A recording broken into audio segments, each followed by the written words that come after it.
Aleluia! Aleluia! Meu Deus, santo, santo. Levante as suas mãos, Senhor nosso Deus e nosso Pai. Louvamos o Teu nome nessa noite de todo o nosso coração, Senhor. Obrigada pelo privilégio da vida. Obrigada porque uns confiam em carros, outros em cavalos. Uns encurvam-se e caem, mas nós nos levantamos. E estamos de pé aqui nessa noite porque fazemos menção do nome do Senhor. Queremos louvar o Teu nome, que é sobre todo nome. Santo, poderoso, justo, fiel, verdadeiro. Obrigada, Senhor, pelo dom da vida. Recebe as nossas mãos espalmadas no céu, mãos em rendição, mãos em gratidão, mãos em devoção à presença do Teu Espírito Santo. Nessa casa, reverenciamos esse lugar por causa da Tua glória. Compreendemos, Senhor, aquilo que viram os anjos relatados pelo profeta Isaías, quando disseram que com 2 asas eles voavam, com 2 asas cobriam os pés, com 2 asas cobriam os seus rostos. Sinal de temor e reverência, a manifestação da Tua presença. De igual forma é assim que nós nos colocamos agora em oração, com temor e tremor diante da Tua presença. Reconhecemos que este lugar está encharcado pelo óleo da Tua unção. Reconhecemos que esta casa está lotada da paz que excede todo entendimento. Reconhecemos que a virtude do Teu Espírito Santo sobre esta casa. Reconhecemos que há línguas repartidas como que de fogo sobre as cabeças que aqui estão presentes. Oracalando romanaga de remancho, remanacandeleia, sai da rebiachai. Recebe a nossa devoção, recebe a nossa alegria, a nossa gratidão pelo privilégio do qual reconhecemos que é por causa de Ti que chegamos até aqui. Quantas lutas nessa semana, quantos vales, quantos desafios, quantas setas quebradas nos ares.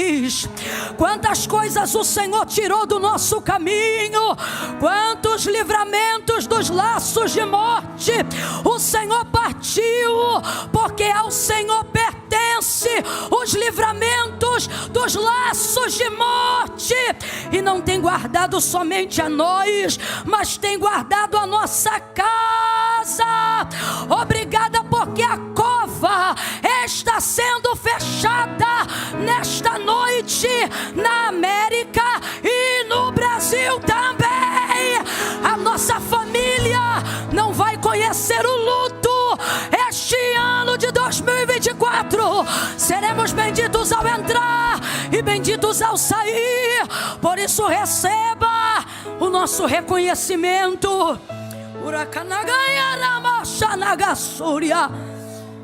Recebe a nossa gratidão, Senhor. Ouve a nossa oração de devoção, de súplica, de quebrantamento, de reconhecimento, que se não fosse o Senhor, nós não estaríamos aqui.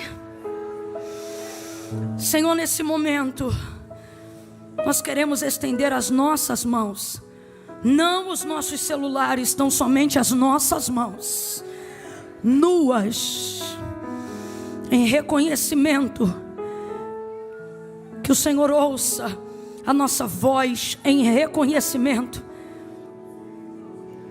de que Tu és o nosso Deus e não temos outro além de Ti, de que Tu és a força da nossa vida, o amor da nossa alma. Tu és aquele que nos arrebata de dentro para fora. Agora, Pai, ainda em oração, se ainda Te é servido de derramares um pouco mais, não que mereçamos, jamais, mas porque a Tua bondade nunca pode ser medida. nós queremos te pedir que essa noite haja manifestação de cura, enquanto a tua palavra estiver sendo pregada, assim como houve manifestação de renovo e batismo, enquanto a palavra cantada estava sendo ministrada. Continua conosco, fica conosco, fala conosco. Mostre para Deus que não sou só eu que estou pedindo, e comece a dizer: fala conosco, Senhor. Fala conosco, Senhor. Dá uma direção, Senhor, não só para a nossa semana, mas para o nosso ano. Não só para esta semana, mas para este trimestre. Não só, Senhor, para hoje, mas para a nossa geração. Libera sobre nós a tua palavra e glorifica, glorifica, glorifica, glorifica o teu nome. É assim que nós oramos, de todo o nosso coração, em nome de Jesus. Quem concorda, diga amém. Oh, amém. Aleluia. Pegue sua Bíblia. A paz do Senhor Jesus, igreja. Oh, aleluia. Meu Deus, meu Deus. Senhor, meu Deus e meu Pai. Meu Deus, ainda bem que eu vim. Ainda bem que eu vim. Ainda bem, rapaz. Olha para o teu irmão, diga assim para ele: foi Deus que te trouxe. Foi Deus que te trouxe, tá, filho? Por que o pessoal lá de trás não está em pé? Está todo mundo em pé, menos eu? O que é isso, meu filho? Eu chego aí em 2 passos, você não me desafia, não. Abra comigo a sua Bíblia no 2º livro dos Reis de Israel. Glória a Deus. Ah, gente, que saudade que eu já tô com aquela saudade que chega da raiva. Sabe assim? Meu Deus do céu. E já me dá logo vontade de fazer uma campanha, arrancar todo mundo no meu coração. Vontade de dizer: Deus, eu não preciso disso não, eu tenho família, eu tenho igreja no Brasil também. Mas é um envolvimento, né? Uma comunhão que só há entre aqueles que estão debaixo desse sangue carmesim. E você trata de ficar firme com Deus, tá? Porque se daqui da terra não der tempo da gente se olhar de novo, bora marcar um encontro debaixo da árvore da vida, lá naquele grande dia. Amém? Glória a Deus. Pastor Christian, mais uma vez, fica registrada aqui a minha gratidão. Pastora Daniela e Cristina, toda a casa de vocês, a família de vocês e a família Adevec Boston. Aí, vocês arrebentaram, irmão. Trabalharam mais do que no serviço secular. Rapaz, eles trabalharam de um jeito que nem que fosse $100 por hora eles iam trabalhar tanto assim. Porque fizeram para o Senhor. E a vossa obra não é vã no Senhor. Cadê os voluntários? Digam glória a Deus. A vossa obra não é vã no Senhor. Cadê os voluntários? Digam aleluia. A vossa obra não é vã no Senhor. Tem uma recompensa. Durante 12 anos, quantos anos? 12. Eu servi a casa de Deus integralmente, fazendo exatamente o que esse pessoal aí faz. Ou tirando uma foto, cuidando da recepção dos convidados, fazendo uma comida. Eu fui cantineira 5 anos. Respeito os irmãos da cozinha. Limpando a igreja, enfim, fazendo tudo o que fosse necessário fazer. E foi ali que eu descobri o viés, a espinha dorsal do chamado que Deus tinha comigo. A pergunta que eu mais ouço as pessoas fazerem para mim quando eu tenho tempo de poder ser questionada acerca do ministério é: como é que eu faço para encontrar o meu chamado? Como é que eu faço para encontrar meu propósito? Trabalha na igreja, rapaz. Ah, mas aonde? Aonde estiver precisando. Entendeu? Nenhum curso, e olha que eu tenho curso. Eu ofereço um curso onde eu trabalho a perspectiva do chamado. Mas nem ele, e não leva a mal não, meu curso é bom. É bom. Falsa modéstia não é coisa de crente. É bom. Mas não supera o aprendizado que só a vida na igreja local. Pode te dar. Inclusive eu só ofereci ele por causa disso, senão eu não teria know-how para falar nada. Não importa o quanto eu conhecesse a Bíblia de Gênesis a Apocalipse. Tem coisas até hoje que eu recebo e Deus faz questão de dizer assim para mim: ó, isso aqui não é porque você prega não, tá? Isso aqui é porque você servia a minha casa. A bênção de quem serve é diferente. Se eu fosse você, eu caçava algo para fazer na obra de Deus. Segundo livro dos Reis de Israel, capítulo 4. Quem achou, diga amém. Amém. Gente, último dia para adquirir o livro juntas, tá? Último dia. Por quê? Porque com frete fica mais caro do que o material. E hoje, Camila, hoje o frete é grátis. Pegou, botou debaixo do braço e levou. Vai estar disponível lá, tá bom? Quem esteve aqui ontem, diga glória. Glória. Quem sabe que hoje continua, diga aleluia. Aleluia. Ontem nós falamos sobre Eliseu. E sobre o poder de ter uma vida santa. Nós afirmamos ontem aqui que santidade paga bem. Ela te dá um lugar de visão privilegiada, de estabilidade e de segurança. Quem entendeu, diga amém. Amém. Hoje nós vamos dar continuidade ao texto, mas agora sobre a perspectiva da mulher sunamita. A partir do versículo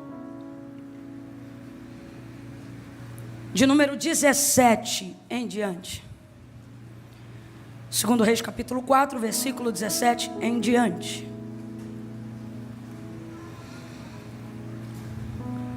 Posso ler?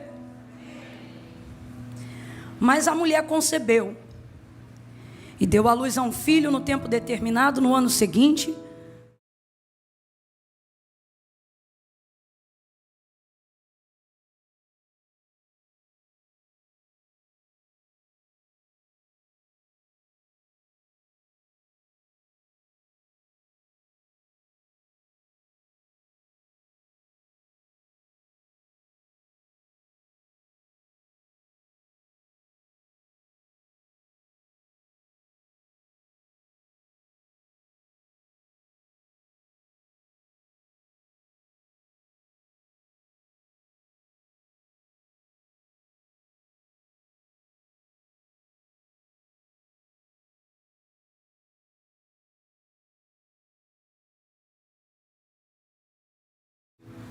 Joelho tem um significado muito grande. Tem crente que usa joelho até como arma. Fala para ela que eu vou botar ela no meu joelho. Ele o tomou até o meio-dia e então o menino morreu. O que aconteceu com o menino, gente? Subiu ela e o deitou sobre a cama do homem de Deus, fechou a porta e saiu. Chamou seu marido e ele disse: manda-me um dos moços e uma das jumentas, para que eu corra. Eu quero que você grite após mim e diga: corra! Corra. Isso, para que eu? Corra. Para que eu? Corra. Corra o homem de Deus e volte. E ele perguntou a mulher dele, né? Ele perguntou: por que vais a ele hoje? Se não é lua nova nem sábado. E ela disse: tudo vai bem. Então ela albardou a jumenta. Quem sabe o que é albardar? Albardou, quem sabe? A maioria não sabe. É isso aí, selar, preparar, entendeu? Então ela preparou a jumenta e disse ao seu moço: guia, anda e não te detenhas no teu caminhar, senão somente quando eu te disser. Versículo 36. É o último. E eu termino para você parar de murmurar mentalmente. Eliseu chamou a Geazi e disse: chama a sunamita. E ele a chamou. E quando ela se apresentou diante dele, ele disse: toma o teu filho. E o menino a esta altura já estava vivo ou morto? Vivo ou morto? Vivo ou morto? Eu vou contar de 1 a 3. Quando eu disser 3, você vai liberar uma palavra que determina o rumo profético daquilo que Deus nos confiou como verdade para essa noite. Quando eu disser 3, você vai dizer assim para quem estiver ao seu lado: vai voltar vivo para a tua mão. Eu não contei até 3 ainda. Vai voltar vivo. Eu vou simplificar. Você vai dizer assim, ó: vivo na tua mão. Ficou melhor, não ficou? É 1, é 2, é 3, diga! É isso, vai voltar vivo na tua mão. Tudo que você tinha dado como perdido. Celebre essa palavra, celebre. Reaja diante dessa palavra, vai voltar para a tua mão. Não quero você tímido hoje não, que até oferta de gratidão eu vi que deram pela tua vida, tá? Não me faz ir lá dentro e catar a oferta que deram para você não. Senta dando glória a Deus aí. Oh, glória! Glória a Deus! Glória a Deus! O senhor é o pastor que é amigo do meu esposo? Não? É o outro? Mais ou menos é o que? É adversário? Eu te pego lá na saída. É que eu vou pedir uma gentileza. Como eu não posso me referir a ele, porque o Eduardo me contou um testemunho, ele faz parte de um testemunho da primeira vinda do Eduardo para cá. Cadê? Quem é ele? É ele? É essa pessoa? É o senhor? Ah, eu me lembro do senhor. Sua esposa está aí, não? Coisa linda. É ela, então? Você aceita um presente? É porque meu esposo gosta muito do seu esposo. Mas assim, fraternalmente. E eu queria honrar. Você não quer o presente? É esse livro aqui, é tudo que eu tenho hoje. É porque é mais difícil eu descer e ir aí. Mas qualquer hora tu vai ver, eu vou ser tão cheia que eu vou... Obrigada, viu, pelo carinho de vocês com a nossa casa, com a nossa família. Obrigada. Obrigada. Pastor Leandro, corre com mais um livro juntas aí para mim, por favor. Corre. Mostra para que serve esse treino toda semana. Vai. E olha lá, aí ó, deixa ele vir, senão ele vai ficar roxo, não vai nem ficar vermelho. Vem, mostra. Cadê? Corredinha de jogador caro. Jogador caro não ri, fica sério. Pastora, esse é para a senhora, nenhum nome nunca é chamado em vão. Obrigado também pela sua casa, pela sua família. Um dia eu espero ser bonita que nem a senhora. Coisa linda. Deus abençoe. Glória a Deus. Aleluia. Oh, glória a Deus. Eu vou contextualizar quem não estava ontem aqui bem rapidamente para a gente caminhar junto na mesma página, ok? Quem entendeu, diga amém. Eliseu, profeta do Senhor, sempre passando pelas terras de Sunem. Qual é o nome da cidade? Foi observado então por uma mulher generosa, rica, que servia a sua comunidade local e decidiu abençoar esse homem de Deus. Não porque ele era profeta, mas porque ele era um santo homem de Deus. Provando para a gente que o caráter sustenta muito mais a bênção do que o dom. O dom é passageiro, mas a bênção que é adquirida pelo caráter cristão, ela é permanente. Como resposta disso, ele construiu a mulher, junto ao seu esposo, construiu um quarto junto ao muro da sua casa, para que Eliseu tivesse a oportunidade de sempre que quisesse passar por lá, tivesse liberdade para ser acomodado, para ter uma refeição, para ser bem tratado naquela região. E sem dúvida isso melhorou não só a sua qualidade de vida física, mas também a sua qualidade de vida emocional, porque profeta normalmente tem uma vida muito solitária. A maioria das pessoas querem fazer uso do seu dom e não querem ter muito trabalho para se relacionar com a complexidade da pessoa que um profeta é. Mas graças a Deus essa família foi uma família muito feliz na comunhão que desenvolveu com Eliseu. Tendo em vista que já se passava algum tempo e o profeta Eliseu foi abundantemente abençoado por essa casa, por essa mulher, pelo esposo dela, ele disse para o moço que andava com ele, o Geazi, ele disse: Geazi, essa moça tem nos tratado com muito zelo, ela tem nos tratado com muita abnegação. Vá ela e pergunte se há algo que possa ser feito para que nós venhamos reconhecer essa honra, abençoá-la. E aí Geazi vai perguntar e ela vai responder dizendo: eu estou no meio do meu povo, eu sou uma mulher que habito no meio do meu povo, eu estou feliz como eu estou. Eu não preciso de nada, não. Estou parafraseando para a gente chegar ao objetivo dessa noite. E aí ele, ao ouvir essa palavra, ele não vai mais dar a ela a opção de ser abençoada. Porque quando você tem uma semeadura, e esse era o caso dela em relação ao ministério dele, Deus não vai te dar opções de ser abençoado. Ele vai garantir a colheita do que você fez. Então, em razão disso, Eliseu não pergunta mais. Ele chega diretamente e manda Geazi chamar essa mulher. Ela para na porta do quarto que ela mandou construir para o homem de Deus. E parada na porta daquele quarto, Eliseu libera uma palavra profética. Na verdade, ele libera uma profecia que vai mudar a história da sua vida. Porque Geazi disse que o marido dela era avançado em idade e ela não tinha filhos. E o que isso significava?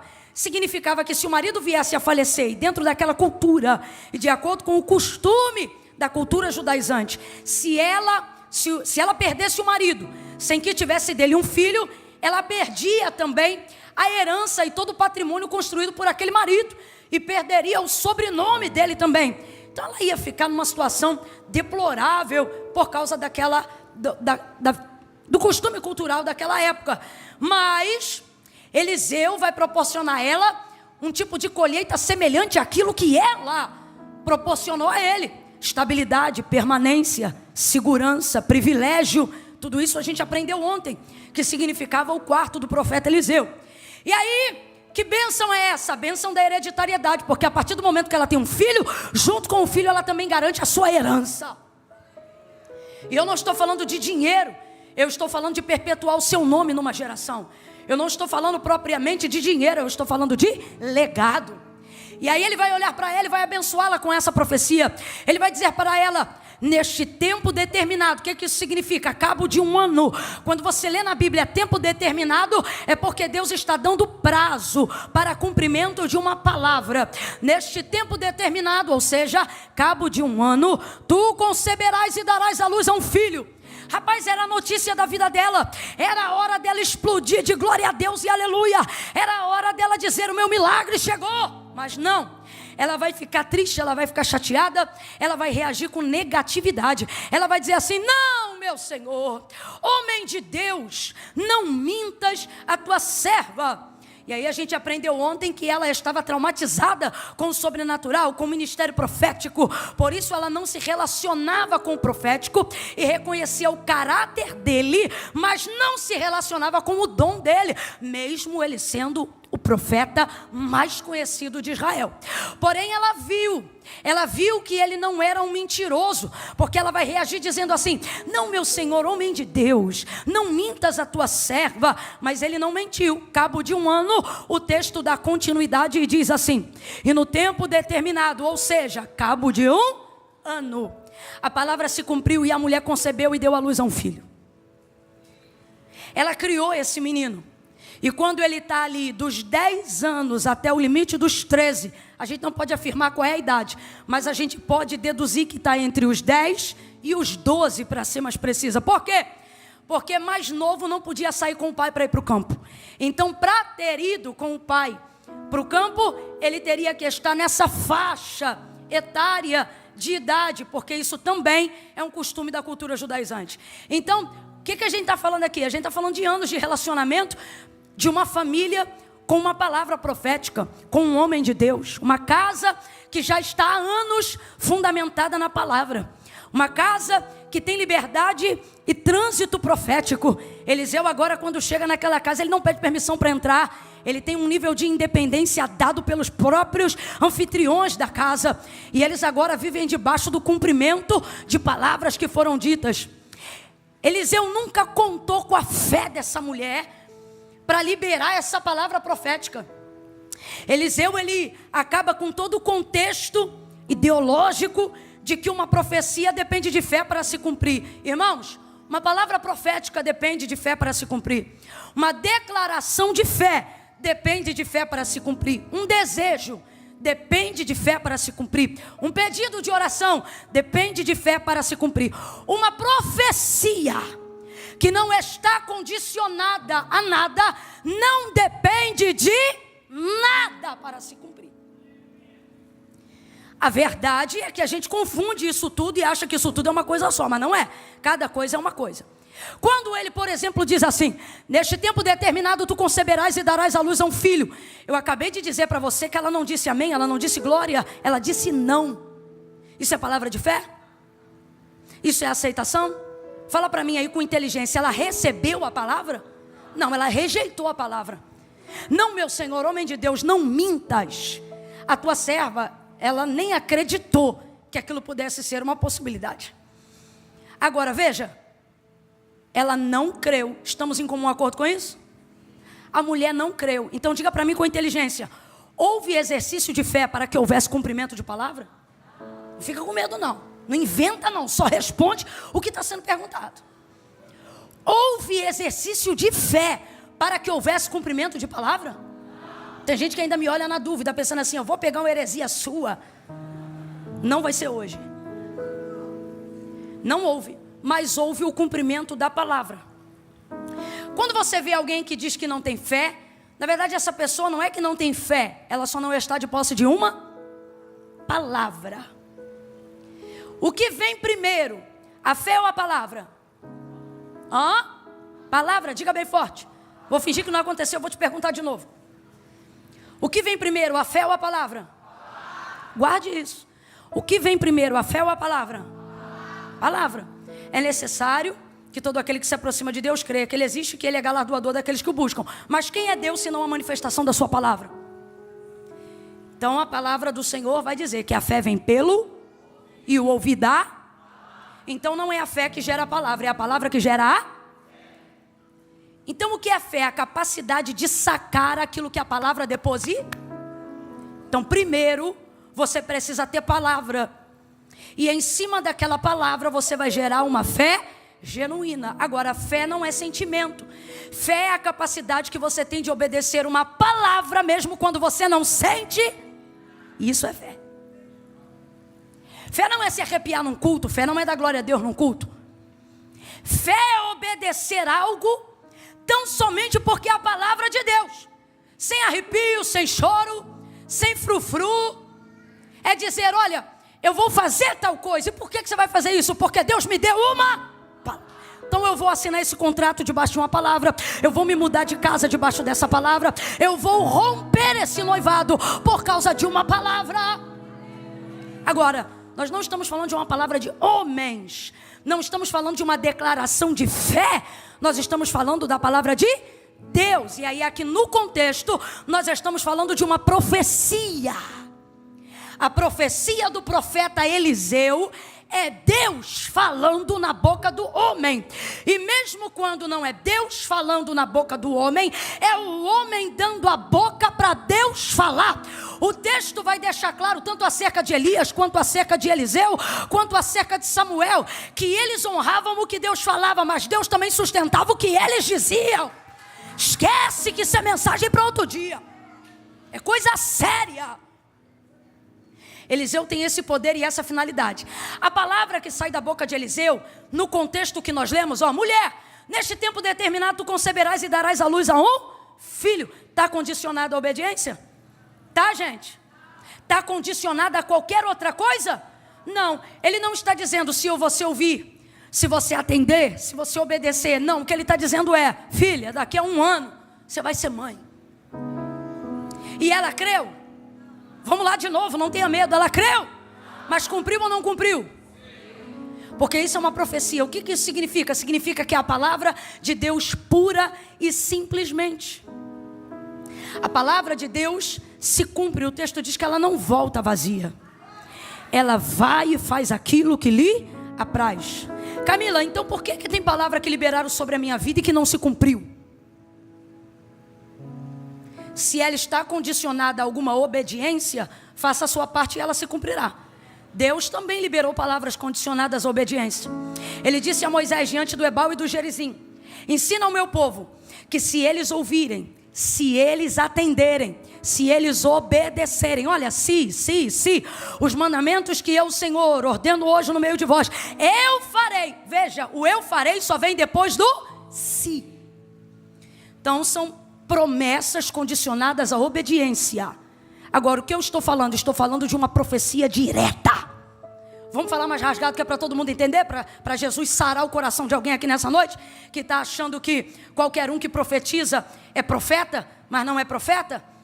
É gente que diz assim, ó, tal dia, conta tal dia, e vai acontecer tal coisa. Rapaz, tu contou tal dia, e não aconteceu tal coisa.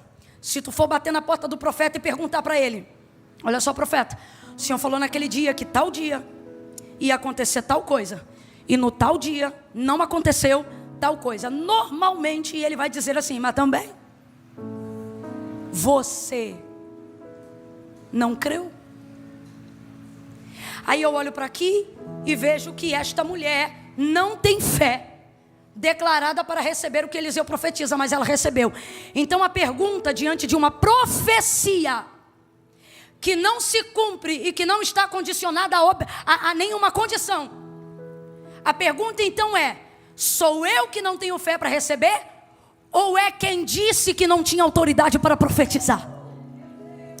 Porque no caso de Eliseu, ele não conta com a fé que a mulher coloca nele. Ele conta com a fé, o relacionamento que ele tem em Deus. E isto foi o suficiente, gente. Pare de monitorar a sua fé baseado no que os outros sentem quando você recebe de Deus uma palavra. O seu aferidor de fé, de energia, de motivação não pode estar em como o outro reage diante de uma palavra que você recebeu, ou de uma palavra que você tem autoridade para liberar. Deus está nos dizendo aqui: aquilo que eu vou fazer não depende do quanto os outros acreditam em você, depende do quanto você acredita em mim. Isso garantirá o seu milagre. Todavia ela não creu, todavia a palavra se cumpriu, porque é uma profecia diretiva. Então aos profetas nessa noite, quando abrirem a boca para dizer, assim diz o Senhor, tenham certeza que é o Senhor que está dizendo, para que depois alguém não volte aqui e te envergonhe. Cumpriu e desenvolveu-se um relacionamento com aquela família. Eliseu viu este menino crescer, e este menino é um milagre. Ah, irmãos, aquilo que a palavra de Deus manifesta, ela manifesta para fazer o que os homens naturais não podem fazer. Então a vida desse menino é um milagre. Completa aí para a gente caminhar junto. A vida desse menino é um? Esse menino é uma promessa que se... uma promessa. Eu não sei qual era o nome dele, mas ele também podia ter um codinome. Ele podia estar andando por aí, alguém perguntar qual é o nome do teu filho, e ela poderia dizer, cumprimento de promessa. Qual é o nome do teu filho? Palavra de Deus. Ele é a realização, ele é a materialização daquilo que Deus me disse que faria. Ele é o cumprimento da fidelidade de Deus em relação à minha pessoa. Ele é Deus dizendo, eu sou poderoso para fazer. Esse menino representa tudo isso. Quando ele chega nessa fase dessa idade aí, vai sair com o pai para o campo. Aquela coisa de criança, né? De querer ir trabalhar, querer ver o trabalho do pai, etc. Enfim, vai sair com o pai e volta gemendo de dor. Ai! Tem ponto de exclamação no texto, o menino gritava. Ai, a minha cabeça! Ai, a minha cabeça! Ai, a minha cabeça! E aí o pai, pensando que se tratava, não sei, de alguma bobeira, alguma dor, quem sabe até uma birra, chamou um dos seus empregados e disse, leva o menino para sua mãe. Pegou o menino e levou para a mãe dele. Quando o menino chega em casa, ela vai recebê-lo. Só que a Bíblia trabalha com síntese. Ela sintetiza. Então, tem coisa que acontece nesse período que a Bíblia não conta porque não dá tempo de contar. Mas não é difícil da gente conjecturar, e eu vou explicar por quê. Você que tem filho, teu menino chega em casa, gritando, rapaz, de dor. Ai, a minha cabeça, ai, a minha cabeça. Primeira coisa que você vai fazer, seja pai, seja mãe, você vai direto na cabeça do moleque. Sim ou não? Você vai lá, vai abrir, parece até que está catando piolho, começa a abrir ponto a ponto. Está doendo aonde? E ele gritando, ai, a minha cabeça, ai, a minha cabeça. E se você for um pouco mais gentil como é a minha mãe. Você vai dizer: se você não parar de chorar, eu não vou entender. Para de chorar, porque está doendo. Aonde está doendo? Caiu, o que houve? E o moleque só gritando: ai, a minha cabeça, ai, a minha cabeça. E a mãe vai perceber que vai perder o filho, porque mãe sabe. Mãe sabe, irmão. A mãe tem 3 níveis quando ela entra numa emergência com uma criança. Ela entra e tem o nível da triagem, né? A triagem. O nível de dor, dá para esperar? Dá. Ela vai preencher formulário, ela vai sentar, ela vai esperar. Ela conhece o filho, ela sabe que dá para esperar. Dá para esperar na recepção do hospital, mas dá para esperar. Tem o segundo nível. O nível do dá para esperar, mas não vou esperar sentado. O menino senta e a mãe está de pé. E ela quer saber, o médico já veio? Já, ela está percebendo que não está bom. E tem o terceiro e último nível. A mãe que percebe que o filho está desfalecendo. Dá um formulário para essa mãe preencher. A mãe do terceiro nível. Manda ela sentar na recepção. Irmão, ela pode ficar passiva de ser presa, custódia, depois da internação que ela conseguir. Porque enquanto ela não conseguir colocar o filho dela diante de um médico, meu irmão, pro plantão ter paz, eles vão atender essa mãe, porque mãe sabe quando o filho está indo embora.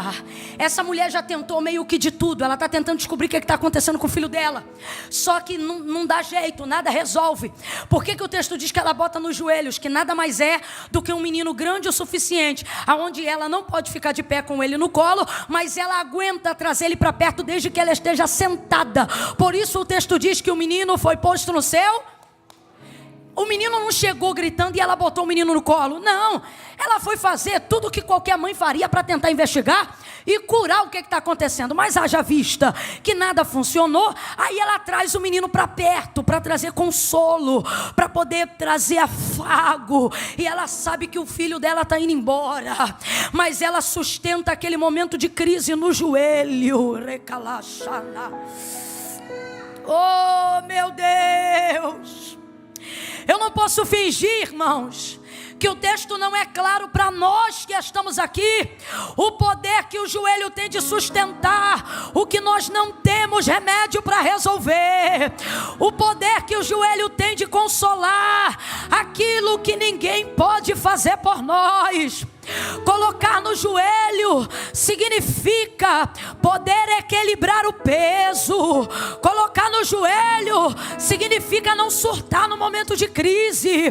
Talvez você esteja me ouvindo agora e esteja pensando: Camila, eu não gosto dessa aplicação não, porque mesmo no joelho o texto diz que quando deu meio-dia o menino morreu, mas depois que ele morre, a mãe coloca no quarto do homem de Deus, fecha a porta e não sai que nem uma maluca. Ela sai que nem uma lady, concentrada, compenetrada, aonde essa mulher desenvolve tamanho equilíbrio emocional. Se ela fosse para a rua gritar, rasgar as vestes, trazer pó, terra sobre a cabeça e desesperada, meu irmão: ai, meu filho morreu, socorro, me ajuda, ninguém a julgaria.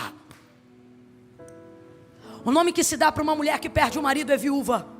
O nome que se dá para um marido que perde a mulher é viúvo. O nome que se dá a filhos que não têm mais os seus pais quando são crianças chama-se órfãos. Qual é o nome que se dá para pais que perdem seus filhos? Não tem. Não tem, esse nome não existe. Porque cronologicamente falando, isso é impossível de ser concebido. Vai ter nome para viúva, vai ter nome para viúvo, vai ter nome até para filho sem pai, órfão. Mas para pai que sepulta filho não tem nome. A dor não pode ser mensurada, medida. A coisa é tão séria que quando Jó perdeu seus filhos, Deus lhe restituiu o gado, Deus lhe restituiu os camelos, mas os filhos Deus não restituiu, porque filho não se restitui. Deus compensou, mas restituir. Se tem alguém aqui que sepultou o seu, Só Deus sabe quem já sepultou um. Todo o restante ao entorno é apenas especulação. Essa dor só conhece quem vive. Então qualquer um compreenderia essa mulher. Ela estaria no direito dela. Quem está caminhando comigo, diga amém. Ela estaria no direito dela, irmãos. Mas essa mulher vai desenvolver um nível de equilíbrio que chega a um olhar natural a beirar a frieza. Ela sustenta o menino. E talvez você diga, não adiantou nada, no final o menino morreu. E por que eu quero parar um pouquinho no joelho antes de dar continuidade ao momento em que ela desce a escada e diz que está tudo bem? Porque às vezes a impressão que você tem é que você está orando há anos por uma causa que você não tem condições de resolver, pela alma de alguém que você ora e não se salva, por uma porta que você deseja que se abra, mais do que isso, que você precisa que seja aberta e não se abre, por uma libertação que você mesmo quer alcançar na sua vida, a ponto de que nunca mais aquilo seja uma área de tentação na sua vida. Mas se você não orar, você não rompe. E você diz, eu não entendo. Eu tenho procurado equilibrar no joelho, eu tenho procurado trazer para o joelho, mas o dinheiro não vem, o documento não vem, a porta não se abre. Porque veja, quando a oração, e é isso que eu quero dizer, não resolve para você, é porque ela está resolvendo algo em você. Ocorre que esta mulher não teve a ressurreição do filho no joelho, mas foi através do tempo que ela o segurou no joelho, que ela arquitetava o que ela ia fazer, que ela desenvolvia o equilíbrio do que ela estava planejando. Enquanto o moleque chorava no joelho, ela pensava, eu vou subir o quarto, eu vou trancar o menino lá, eu não vou contar a ninguém, eu vou descer e eu vou caçar o homem de Deus no Carmelo, porque se ele deu a palavra para o meu filho viver, ele também pode dar a palavra para o meu filho ressuscitar. Porque se a palavra foi Deus que deu, Deus é poderoso para manifestar a sua palavra. Se Deus foi fiel para cumprir até o que eu não acreditei, imagina o que Ele vai fazer comigo crendo. A mulher planeja tudo enquanto ela deixa o menino no joelho. E Deus me trouxe aqui para dizer declaradamente a você: pare com essa ideia de que não adianta orar só porque a oração não trouxe a resposta que você queria ter, a porta que você precisava que fosse aberta, o carro que você queria dirigir, o tipo de casamento que você queria ter. Aí você diz, Camila, mantendo o joelho para quê? Se o joelho não trouxe o resultado que eu queria. Você que pensa, não trouxe o resultado que você queria, mas está trazendo o equilíbrio que você precisa para trazer o resultado. Não, eu vou falar rasgado que é para você entender. Você diz assim, Camila, eu estou orando um maior tempão lá em casa e nada mudou. Deus está dizendo, e você já deveria entender nisso, resposta de oração. Como assim? Não mudou porque eu estou sendo muro de contenção. Se tu não ora, tinha caído. Camila, eu já oro há tanto tempo por X coisa, Y coisa, e isso não se cumpriu. Eu estou orando pela libertação de um filho que é usuário de droga, e o menino não parou de usar droga. E o Senhor está dizendo, realmente ele não parou de usar droga. Inclusive pelo tempo que ele usa, já era para ele ter morrido. Mas só porque você ora, o menino não morreu, o menino está vivo. Inclusive você está respondendo a um processo onde você diz, eu estou respondendo esse processo e as coisas não se resolvem. E Deus está me trazendo aqui hoje para dizer para você, nesse processo, ou você estaria preso aqui, ou você estaria deportado para lá. Mas você não foi preso e nem deportado só porque ainda está orando por esse processo. Deus está falando com alguém aqui. E aí você diz assim, eu estou orando e não está acontecendo nada. Deus diz, às vezes, não acontecer nada é resposta de oração. Porque se tu não estivesse orando, o que já tinha acontecido de desgraça, meu irmão. Olha para quem está do teu lado e diga, coloca no joelho. Fala, não desiste do joelho. Continue orando, continue orando, continue orando. Eu vou falar como Deus está mandando. Você ainda não ficou maluca porque está orando. Tu ainda não surtou porque está orando. Tu não cometeu suicídio porque está orando. E Deus é camalagai. Ore. Bota no joelho. Ah, Camila, eu estou orando e minha saúde não melhora. Não melhora, mas também não infarta. Porque está orando. Aí você pensa, não está acontecendo nada. Deus me trouxe hoje aqui para dizer. É porque tu está orando. Porque se tu não estivesse orando, tu não sabe o que tinha acontecido. Ela botou, quando deu meio-dia o menino morreu. Mas foi esse o tempo que ela teve para organizar os pensamentos dela. Porque, irmão, isso aqui que ela fez não se faz com o emocional ativado. Isso aqui que ela fez só se é capaz de fazer se o espiritual estiver posicionado. Estou sentindo uma graça de Deus tão grande aqui. Deus está dizendo, você vai descobrir capacidade, força, equilíbrio que eu depositei em você quando você ativar o teu espiritual. Ativa o teu espiritual. O teu espiritual vai traçar destinos, vai traçar saídas. Pastor Cristian, Deus está me dando uma visão aberta. Eu estou vendo um monte de cálculo, é cálculo matemático mesmo. E eu digo, Deus, o que significa isso? E Ele me diz, eu vou no espiritual te dar ideias, contas, gráficos. Meu Deus! Coisas que na agitação do emocional, na pressão do boleto, na pressão familiar, debaixo da pressão da crise conjugal, você tem capacidade, mas não desenvolve. Por quê? Porque está debaixo do governo das emoções. Deus está dizendo, ativa teu espiritual que eu vou governar sobre a tua conta, sobre os teus boletos, sobre a tua crise, sobre os teus... Ativa o teu espiritual que eu vou governar sobre o teu ministério, sobre o teu emprego, sobre a tua renda. Ativa o teu espiritual que eu vou governar sobre os teus negócios, sobre o teu processo. Ativa o teu espiritual que eu vou te dar ideias que você não teve, caminhos que você não via.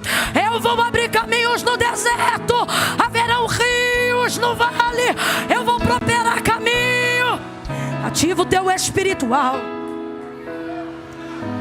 O joelho antecipa isso. O joelho antecipa isso.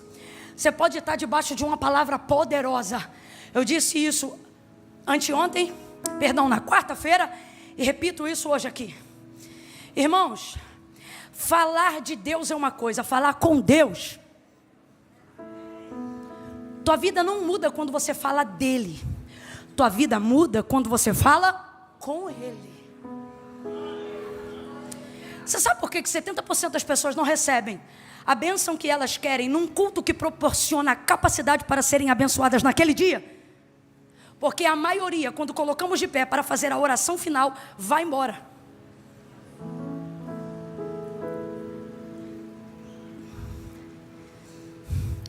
Eu posso pregar e almas se converterem diariamente. Isso não vai mudar a realidade da minha vida.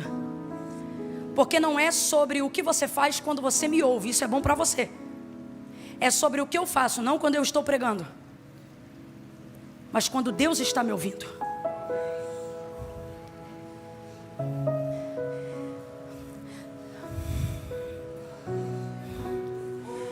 Podemos ensinar vocês a cantarem. Podemos ensinar vocês a pregarem. Só tem uma coisa que não se ensina se não tiver relacionamento com Deus.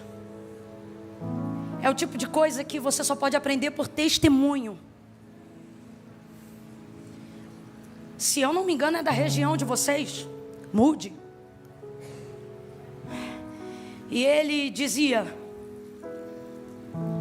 podemos ter uma igreja que canta, podemos ter uma igreja que prega, mas se não tivermos uma igreja que ora, não teremos a presença de Deus na igreja. Não é isso?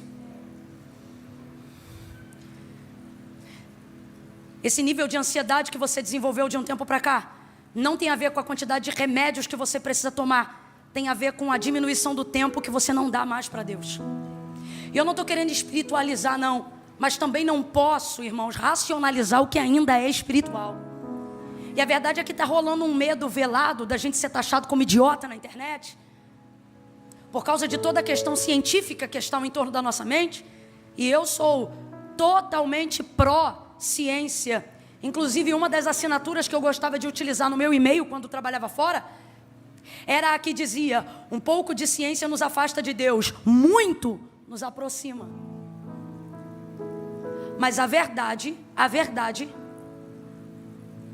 é que não estamos dando mais o tempo de maturação que as coisas precisam ter no joelho. O grupo de WhatsApp fica sabendo primeiro, o Instagram fica sabendo primeiro, o Facebook fica sabendo primeiro. Você envia mais rápido por e-mail do que é capaz de dobrar os joelhos. A mensagem de texto sai primeiro.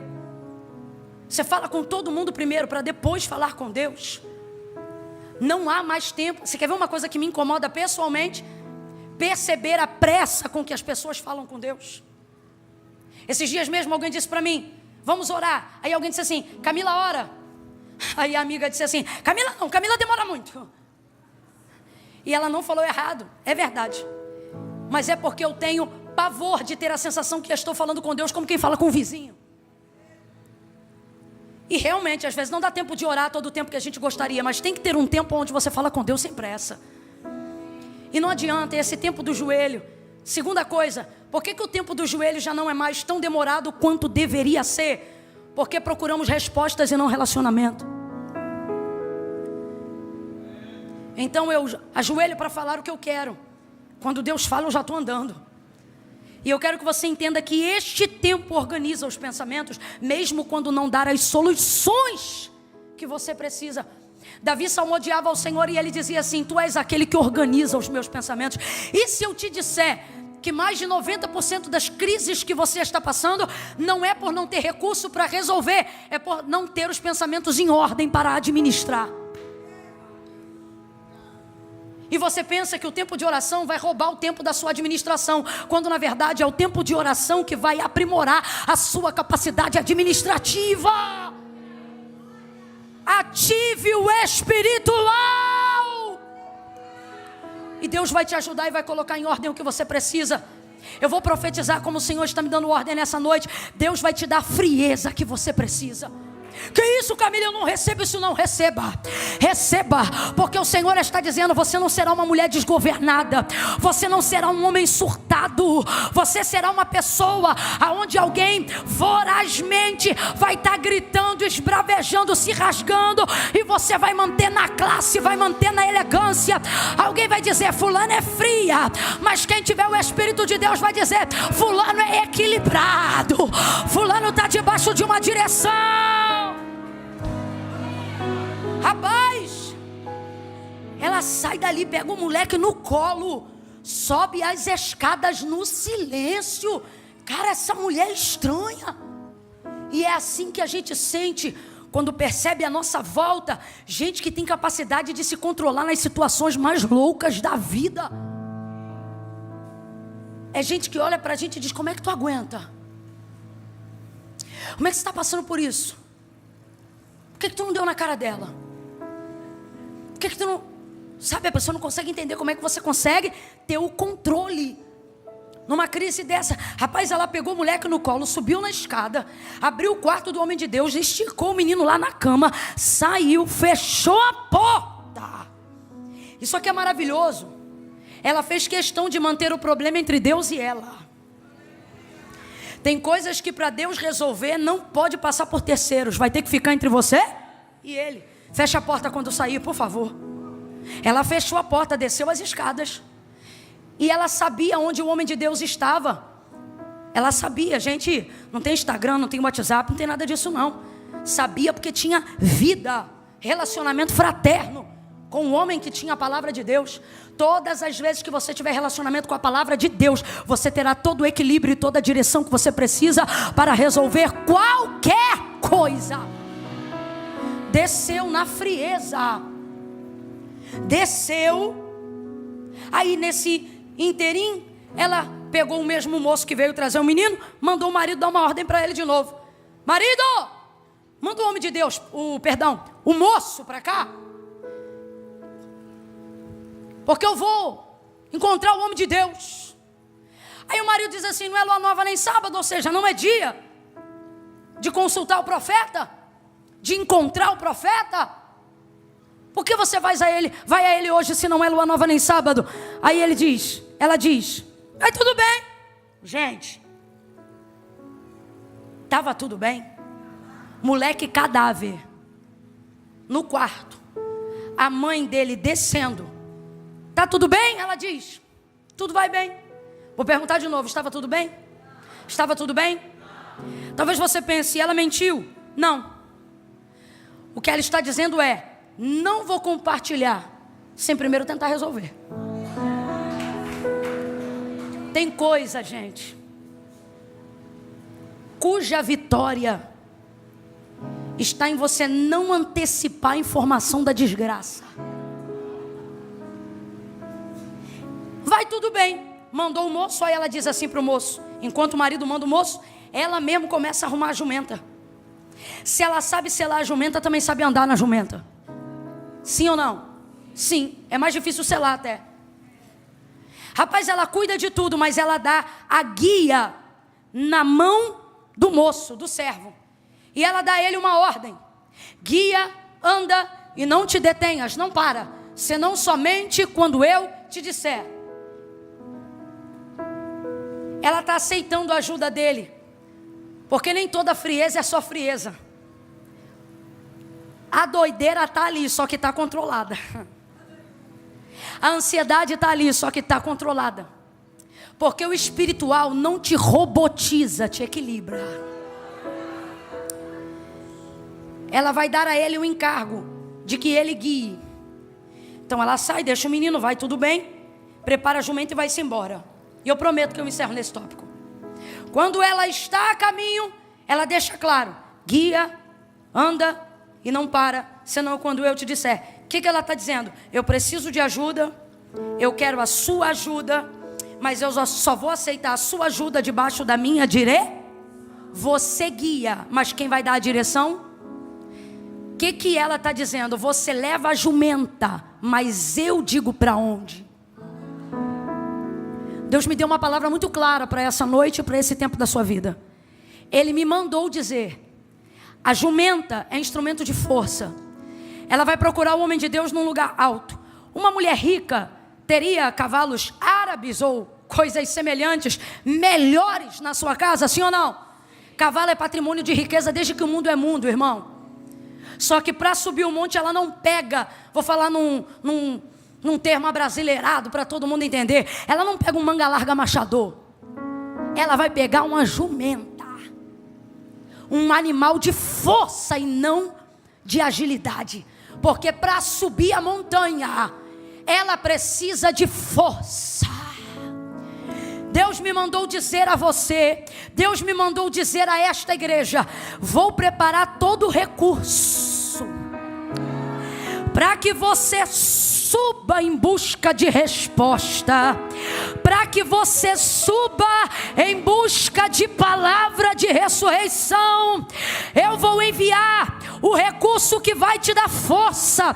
Agora distribua a aplicação da palavra: força em todas as áreas que você precisa de recurso: força emocional, força física, força financeira.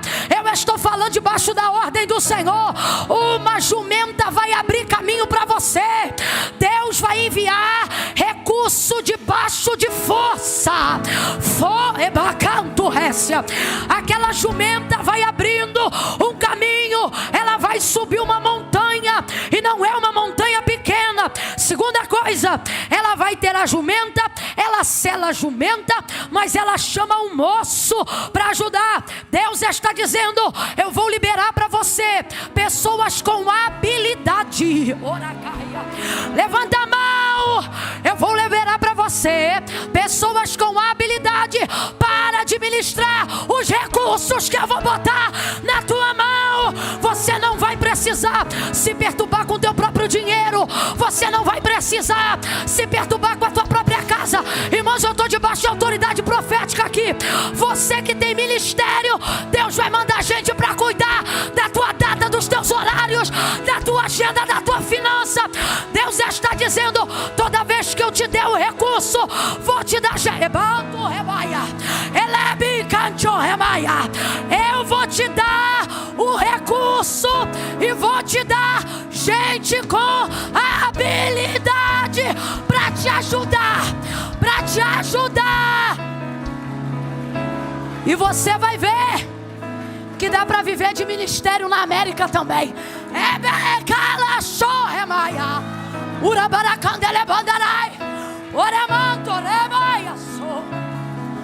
Pega na mão de alguém aí agora. Pega na mão desse crente. Não pede licença não. Só pega e diga assim: quem dá a jumenta também traz o servo. Receba força e gente com capacidade para lidar com o recurso que Deus vai liberar para você nesse tempo. Vem, vem, vem, vem gente aí. Ele manda cá, ele manda rei, ele baragacha, naragaço.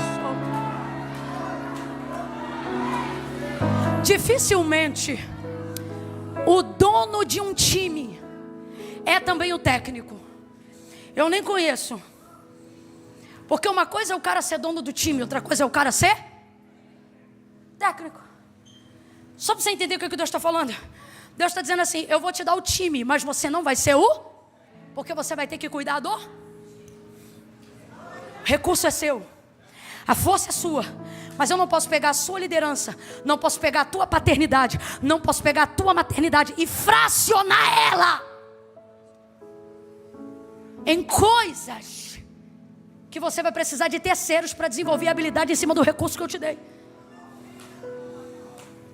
Você está entendendo o que Deus está falando aqui? Está de boca fechada por quê então? Diga glória a Deus. A palavra de Deus diz que quando Deus fala, a congregação diz glória, oh glória.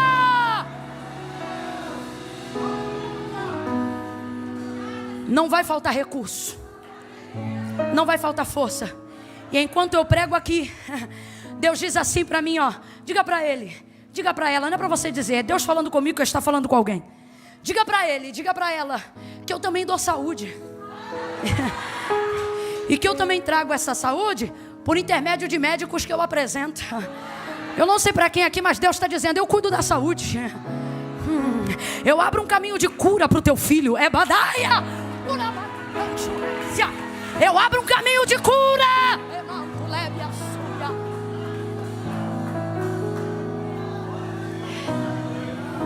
O problema é que a gente quer ter a palavra, quer ter a direção e quer guiar a jumenta. E é por isso que você está desenvolvendo burnout, crise do pânico, síndrome do pensamento acelerado, crise de ansiedade. Porque você quer ser, abre aspas, entendedores entenderão, o dono do time e o técnico do time.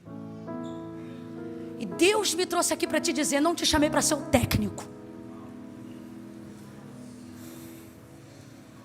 O time é teu, a casa é tua, a família é tua, a igreja eu confiei em suas mãos, o ministério eu dei para você, essa unção te pertence.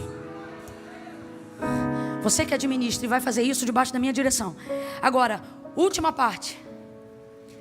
Ela sabe o caminho, mas a guia da jumenta está na mão do moço. Isso você já entendeu, amém ou não amém?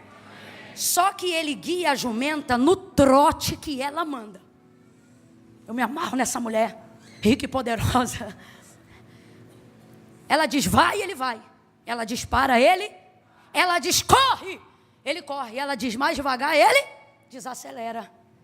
Então veja, ele guia, mas ela dirige, dá a direção. No meio do caminho, ministérios, empresas, famílias são destruídas porque você deixa quem ajudou monopolizar a direção.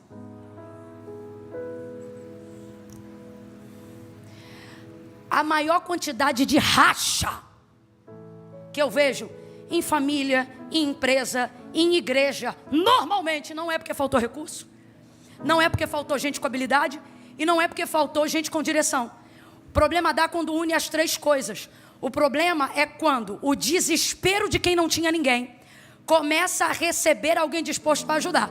E aí a pessoa disposta a ajudar começa a achar que porque está pronto para ajudar, também pode decidir aonde vai. E é nessa hora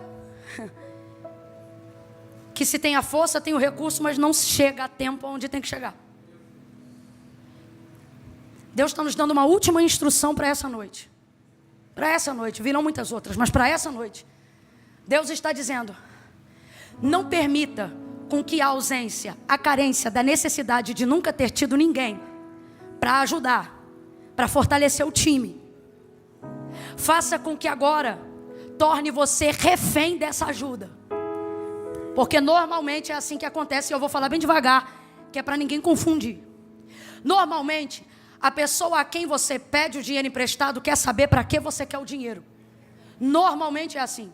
E uma vez, é só um exemplo, e uma vez que ela está te dando o dinheiro, ela também tem o poder de decidir de que forma você vai pagar. Mas isso não é o pior. O pior é quando, por você precisar do dinheiro, ela acha que pode determinar tudo o que você vai fazer com o dinheiro que ela te emprestou, como se você não fosse pagar. E você, refém da necessidade, aceita qualquer condição. É por isso que tem agiota rico por aí. Porque a necessidade torna você refém do recurso. Só que Deus está dizendo: quem mandou o recurso fui eu. Então você tem que discernir o meu recurso. Deus vai redobrar teu discernimento nesse trimestre. Eu vou falar de novo.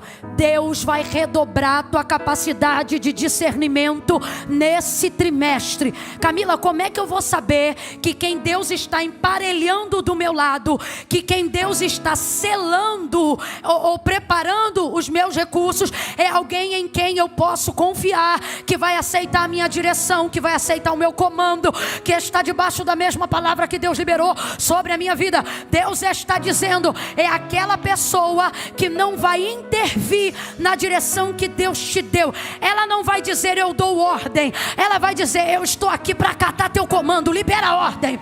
O que foi que Deus te falou, pastor? O que foi que Deus te falou, pai? Oh mãe, o que a senhora quer que eu faça? Deus está dizendo: eu não vou botar gente para dividir força com você, eu vou botar do teu lado gente que vai estar debaixo da palavra que eu liberei sobre a tua vida. É a parte mais difícil. É a parte mais difícil. Não se engane, ressuscitar o menino não é o mais difícil. É desenvolver uma estratégia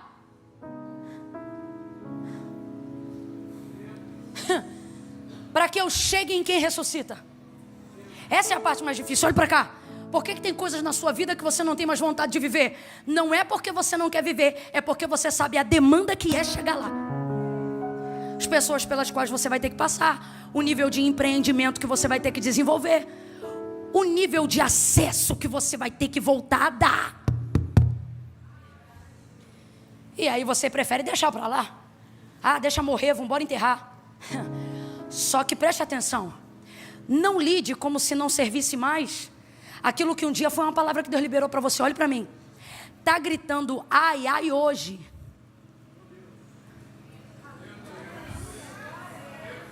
Mas ainda é uma promessa cumprida.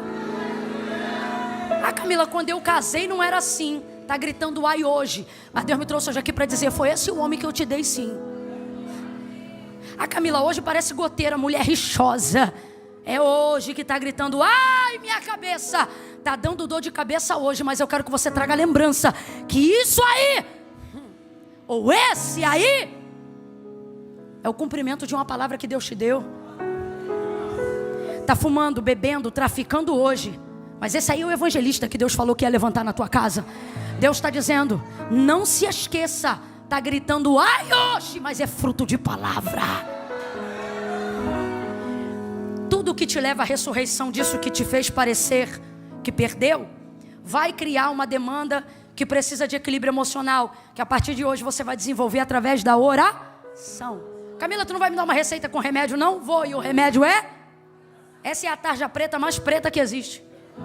Essa acalma qualquer um, irmão. Até o endemoniado fica amarrado. Oração age rápido. Ele encontra o homem de Deus, resumindo a história, porque isso é o que é importante para hoje. O homem desce. Eliseu manda Geazi primeiro, não funciona, mas depois ele desce com ela. Ela vai com Eliseu para casa e Eliseu ressuscita o menino. Você viu a história comigo. Eliseu ressuscita o menino. O menino, quando ela foi buscar ajuda, estava morto. Então, quando Eliseu entra no quarto que ela construiu para ele, ela está dando para ele um menino que estava morto. Mas ele abre a porta depois da ressurreição, pega o menino pela mão e devolve na mão dela. O que o mundo espiritual está dizendo para nós com essa aplicação bíblica? Que tudo que você tiver coragem de segurar, mesmo que morto na sua mão, para que você traga, mesmo que morto diante de Deus, Deus segurará, ainda que morto, na mão dele, para trazer de volta a vida para sua mão. Só que Deus está dizendo para nós hoje aqui: experimente colocar na minha mão antes de colocar no WhatsApp, colocar na minha mão antes de colocar na internet, colocar na minha mão antes de colocar na janta. Coloca primeiro na minha mão. Eliseu ressuscita o menino, coloca o menino de volta na mão da mulher, ela recebe o menino vivo. Parece que eu vejo o marido olhando, dizendo: o que houve? E ela dizendo: mais tarde eu te conto. Rapaz, o moleque estava morto e o moleque ressuscitou. Foi para a mão da mulher vivo. Mas Eliseu fez uma coisa da qual eu nunca mais vou esquecer. Quando ele chegou, a primeira coisa que ele fez foi encostar o corpo dele no corpo do rapaz. E agora eu entendo por que o texto diz que ela corria. Por que ela corria? Porque ela sabia que quanto mais tempo passasse, mais o corpo dele esfriaria. A primeira coisa que Eliseu fez quando chegou lá foi aquecer o corpo do menino. Agora eu entendo porque ela correu. Tem que ser rápido, tem que ser depressa. Profeticamente Deus está dizendo para a gente nessa noite de domingo: corre enquanto está quente. Não espere esfriar mais ainda essa relação.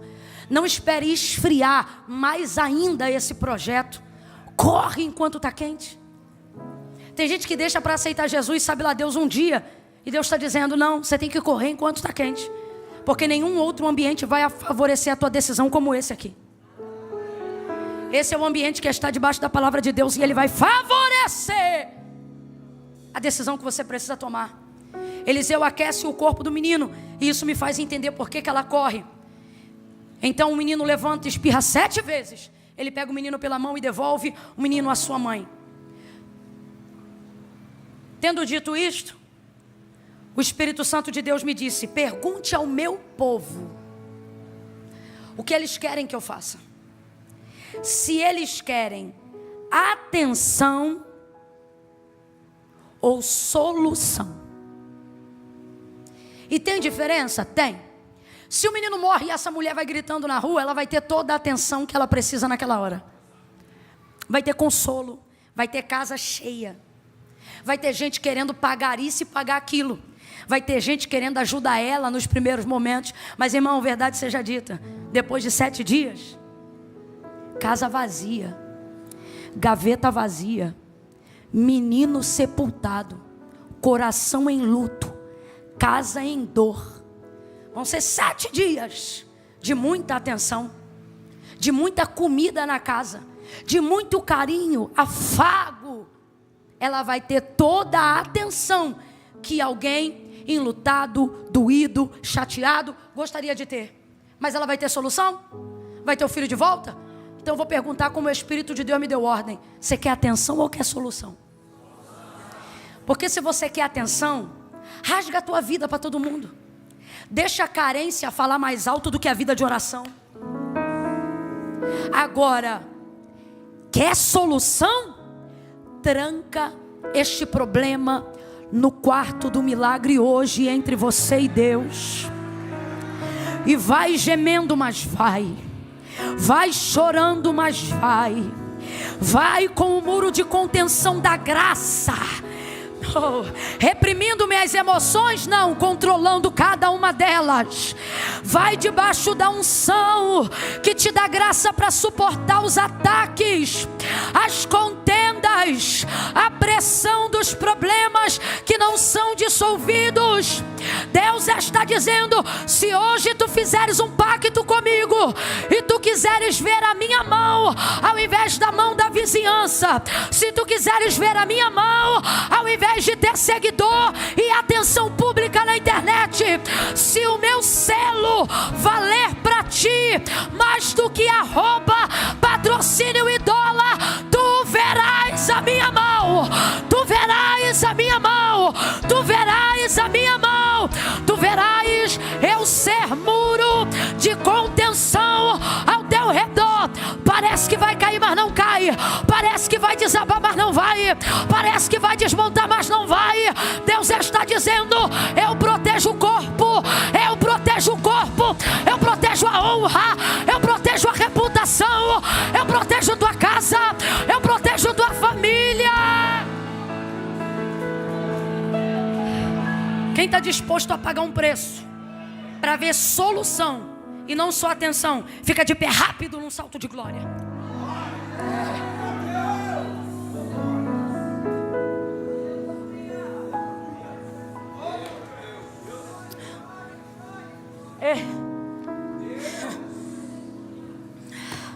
A verdade é que todos nós queremos atenção, gente. É ruim não ter atenção, sobretudo no momento de dor. Quando você está devendo, você quer atenção. Você queria que alguém te socorresse. Quando você está sofrendo por algo, às vezes você não quer nem a solução, você quer só atenção. Você quer saber que alguém se importa. Não é verdade? Só que Deus está dizendo: se você abrir mão disso, desse privilégio, desse preciosismo, você vai ficar um tempo sem atenção. Mas tem uma coisa: toda a atenção que você não teve quanto queria vai voltar em forma de testemunho. O que isso significa? O que chama mais atenção? Ela ter atenção agora que o filho morreu, ou ela dar atenção a todo mundo que quer saber como é que ele ressuscitou? Cena 1 ou cena 2? Deus está dizendo: você tem que fazer uma escolha hoje. Ou você tem agora toda a atenção que você queria ter,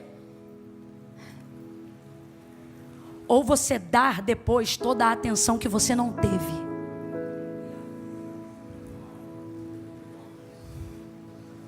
Você vai consolar pessoas.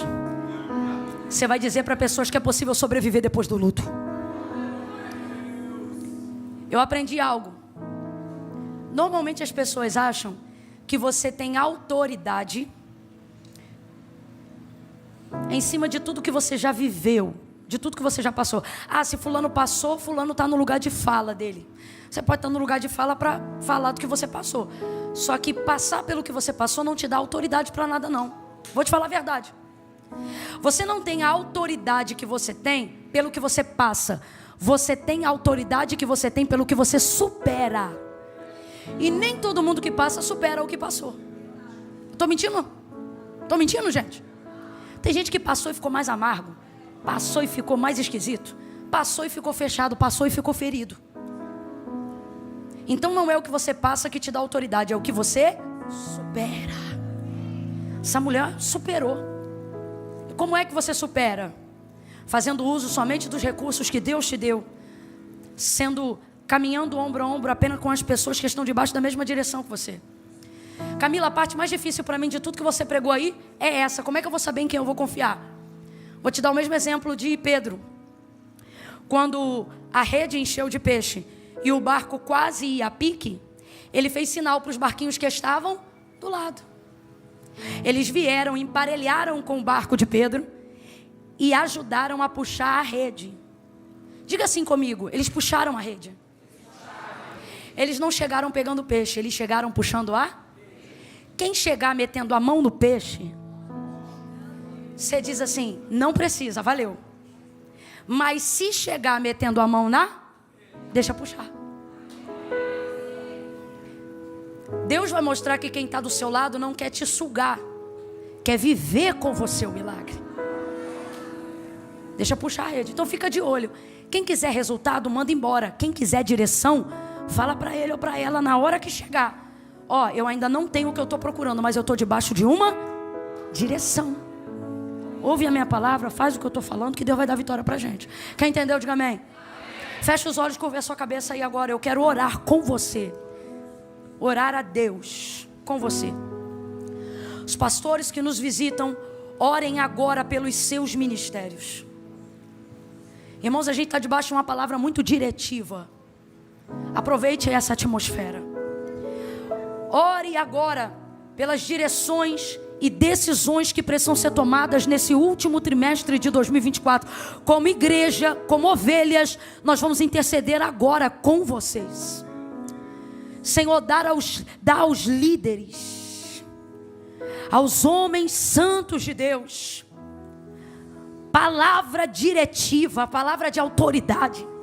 Senhor, que esse trimestre seja um mês de afunilamento, de peneira.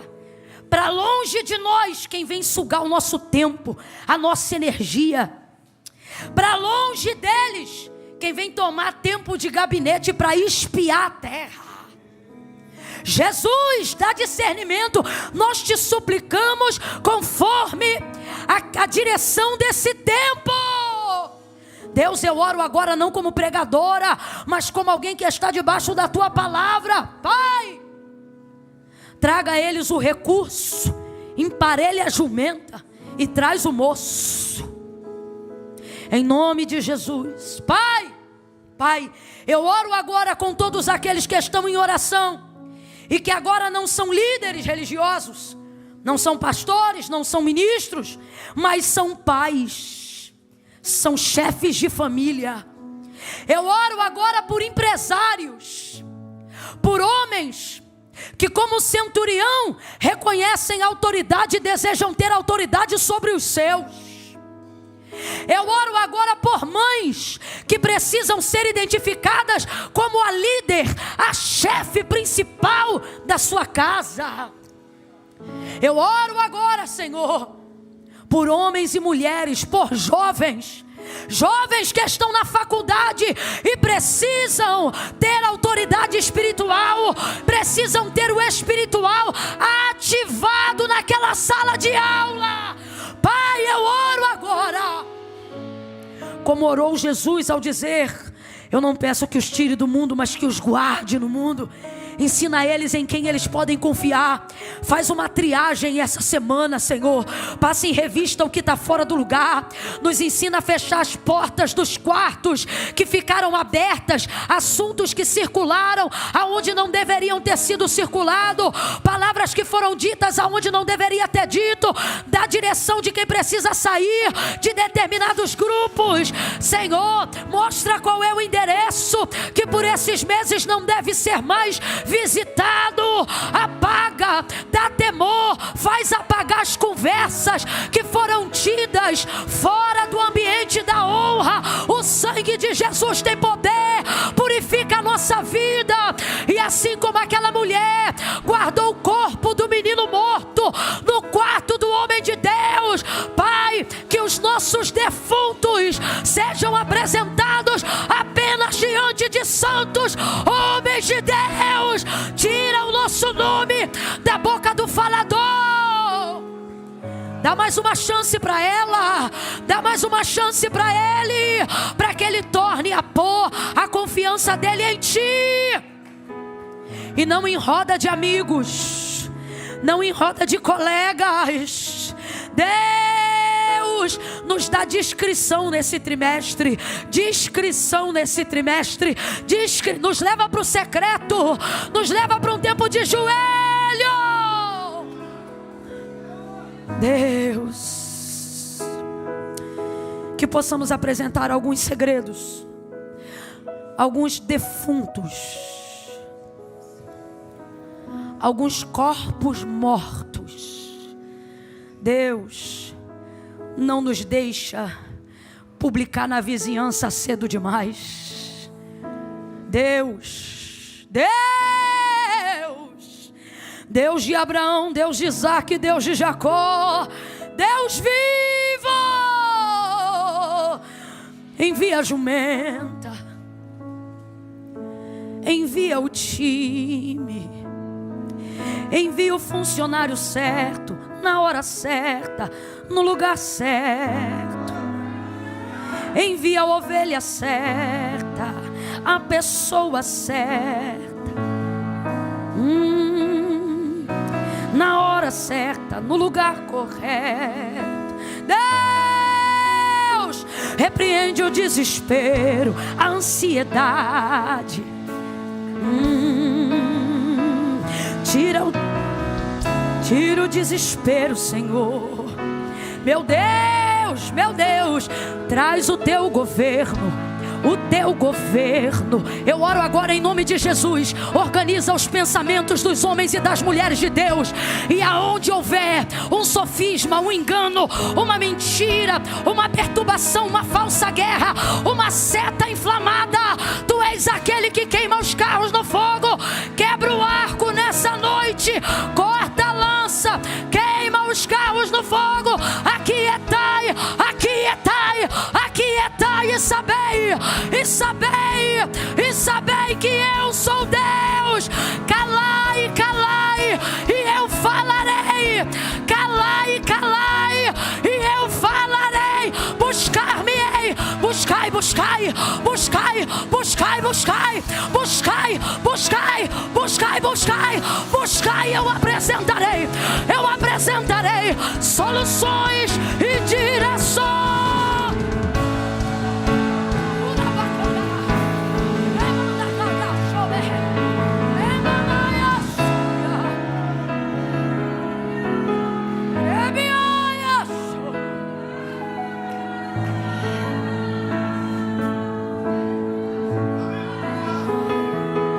Sou digno da vossa confiança. Sou digno de toda confiança.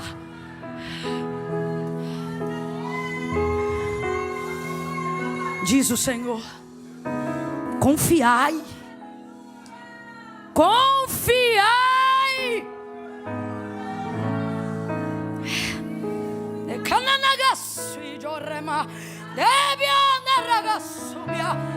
Espírito Santo de Deus. Ah, Senhor, ouve a nossa oração, ouve a nossa súplica. Organiza os nossos pensamentos. Espírito de loucura, nós te denunciamos agora. Espírito de enfermidade emocional, nós expomos você em luz agora. Nós te denunciamos agora. Seja exposto agora. Seja exposto agora. E nós te repreendemos. Saia da mente dela. Saia da mente dele. A mente dele não é o teu lugar. Pensamentos intrusivos, saiam agora. Saiam agora em nome de Jesus. Em nome de Jesus, sai. Sai agora, deixa ele, deixa ela, agora mesmo. Requiandagaso deve andarai jo que me acerga. Pai, em nome de Jesus, em nome de Jesus, não seremos, Senhor. Declaramos isso no teu altar em fé e em súplica. Declaramos: não seremos a geração do surto. Seremos a geração equilibrada. A geração que não aprendeu só a ser servo, nem a ser só filho. A geração que equilibra. Por favor, Senhor, mas nós precisamos de ajuda por esses dias. Traz para perto aqueles que estão debaixo da mesma direção. Aqueles que vão guiar a jumenta de acordo com a tua palavra. Aqueles que não vão correr para pegar o peixe, mas vão correr para puxar a rede. Gente que vai nos ajudar a celebrar a ressurreição e não a apressar o velório. Nós oramos assim, crendo nessa palavra, suplicando a tua ajuda debaixo dessa palavra. Em nome de Jesus, quem concorda, diga.